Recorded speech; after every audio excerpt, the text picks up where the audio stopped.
All right, folks, we are making salsa verde. Now, salsa verde is not a hard dish, and I'm going to teach you a nice, quick, easy workaround to some of the more complex methods of doing this. This is going to involve, of course, our ingredients, a blender, and a small pot to simmer it up in. Guys, salsa verde is delicious, and it goes with a lot of things. You can put salsa verde right over the top of a roasted pork. Oh, and it's delicious. Or add it with roast chicken. It's unbelievable. There's a lot of ways you can use this. It's fabulous on tacos and other Mexican dishes it works out well on. So what I'm going to show you today is going to be a wonderful, tasty treat that frankly you're going to be able to use on all kinds of different dishes. This is salsa verde. Now guys, let's get in the kitchen. Let's get this thing made up.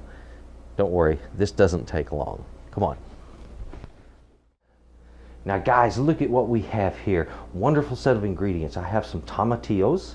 This is an avocado, a onion, a white onion, some cilantro, and I've got 4 serranos. These are serrano chilies. Serrano chilies, they're hot. They're about 3 times hotter than your typical jalapeno. So you kind of want to be careful with these guys, okay? Now if you're wanting a hot salsa verde like I'm making, do it like I'm doing here. If you want it mild, use a single large one. If you want it medium, 2. Hot or extra hot. So just make it however you want to make it, all right? Now, I like mine nice and spicy, but I like it kind of creamy, and that's what the avocado gives us. It really tempers it down a lot. Also, we get that wonderful herby, dry, earthy, herby flavor from the cilantro, a good sweetness from our onion, and then our tanginess that comes from this. That's that tomatillo. It's a wonderful, wonderful fruit, and it's kind of related to a tomato, though it's not actually a tomato itself. We're going to put a little bit of salt in there. We're going to hit it in the blender to blend everything together and turn it into a nice smooth sauce. And then I'm going to put this right down into a pan and let it simmer off. That's all there is to it. Now let's get busy taking a close look and cutting everything up. Get it down into our blender. Now guys, anytime I'm going to be handling hot peppers, anytime I'm going to handle chilies, I want to wear gloves, all right? And that way, any of the oil that I get on me from this won't be transferred to any other part of my body. And the problem here is though my hands are kind of used to it and I don't really feel the capsaicin on them, if I rub under my eye or something like that hours after touching this, my eye will suddenly be burning, and that's because that capsaicin, it doesn't wash off very easily. It's hard to get it off of you. It's an oil that just kind of sticks to you. And so I recommend glove up, and that way you don't have to worry about it. Now start with these tomatillos. Tomatillos, they come in this beautiful little husk, okay? It's like a little wrapper. But when you remove that, boom, what does that sucker look like? Yeah, it looks like a tomato. Isn't that cool? So let's just open these up. We'll break that open. Now underneath, and this is another nice reason to wear these gloves, underneath this husk, this guy is really sticky. There's like a sap all over the outside of it.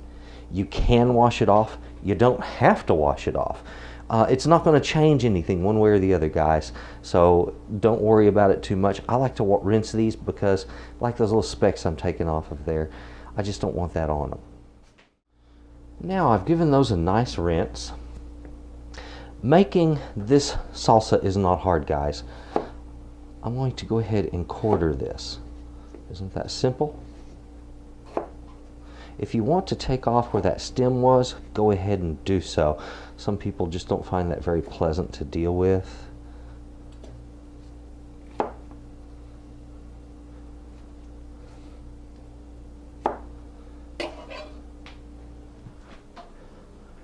These things generally have a lot of seeds in them, okay? And we're seeing one here that isn't so characteristic of that, but that's very common. Don't be surprised when you see them like that.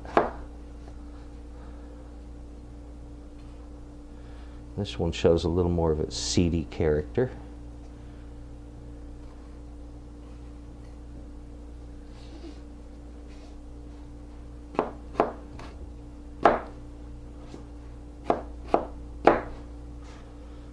And our last one.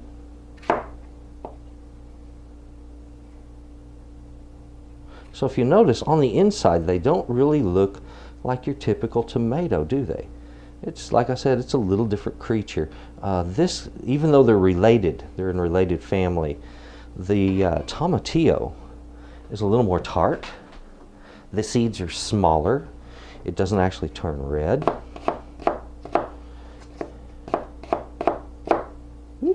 A little too short there. I'm going to go ahead, as I cut these things, I'm just going to get them right up into my blender. We're going to do that on all of it.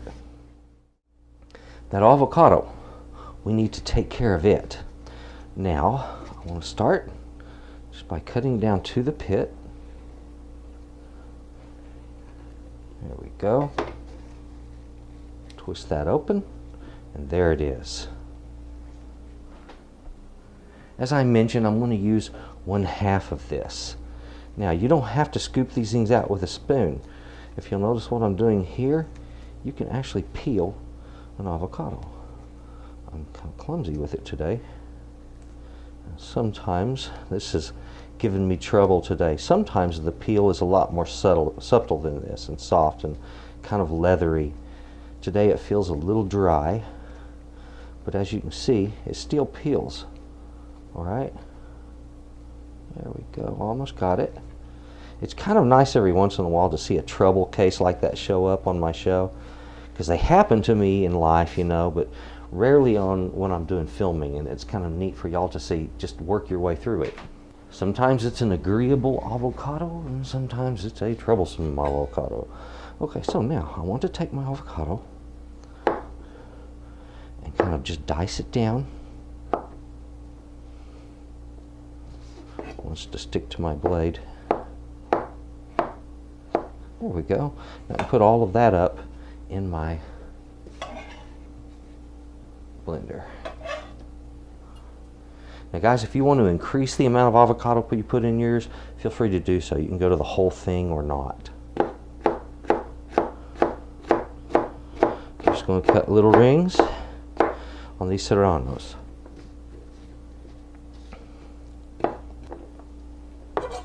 Sometimes they like to try to get away. Don't let them. We'll get those up in the mixer, or my blender, excuse me. Now on this onion, let's take off that outer layer.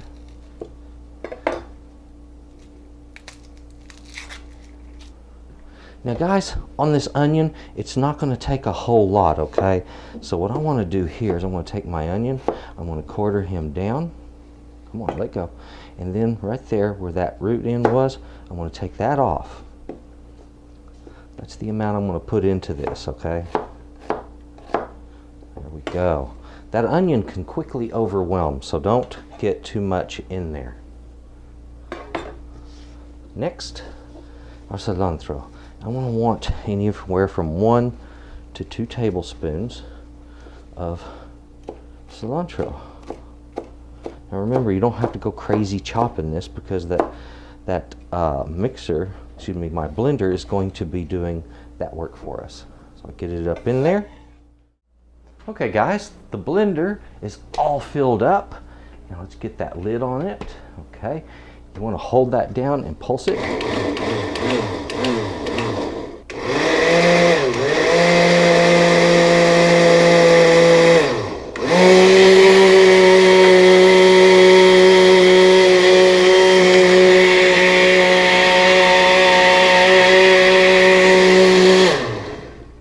Now guys, don't forget, let's put a little bit of salt in there. So I'm going to want about 1/2 teaspoon. I'm going to cover it.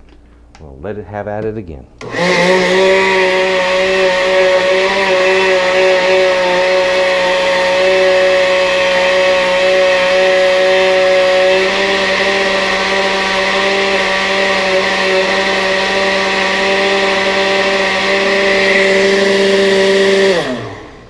There we have it. Our salsa verde is ready to be cooked.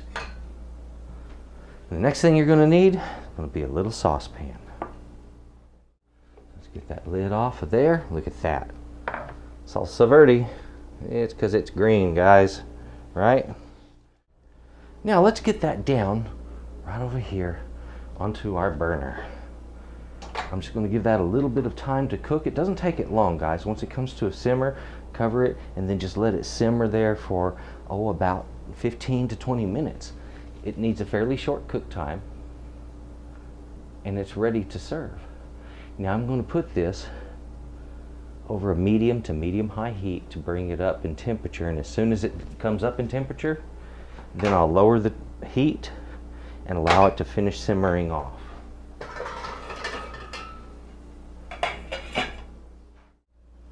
Guys, this has been simmering now for about 10 minutes, and it has really come to a beautiful full condition.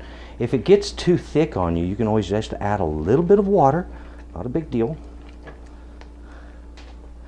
So I want to give that just a few more minutes to finish simmering off, and it's ready. Stir this frequently, don't let it burn, and keep it at a low temperature once it starts bubbling.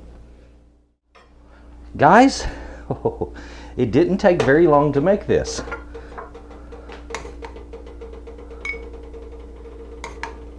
I want to say this, Salsa Verde is almost always very hot. So if you ever get some in a restaurant, taste a small amount first before you just go chowing down on it, okay? Sometimes it's mild, sometimes it's strong. Now the one I made today is like, way wickedly strong. This stuff is usually served warm if it's served as a dip.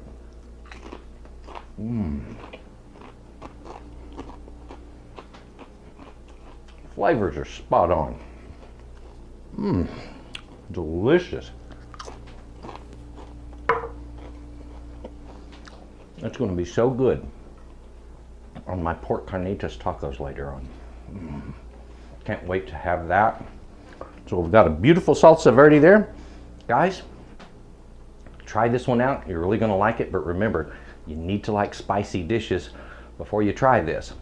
And if you don't, start with only one serrano, okay? Make that one and then build. Serrano's very, very hot. Like I said, 3 to 4 times hotter on average than your jalapeno is. So it's like way wickedly warm. The other thing is you get a tanginess to the whole dish and a creaminess from the avocado. And the whole thing melts together in these beautiful harmony of flavors. Guys, thank you very much for watching Texas Cooking Today, for watching this episode. Enjoy your salsa verde. Please, if you would, if you haven't done so already, please subscribe. Please click the like button. If you want, leave some comments below. If you have a request, a suggestion, comment, anything, just drop it down there. I read those, believe it or not. And folks, if you would, please visit my channel and please just have a good day. Bye-bye.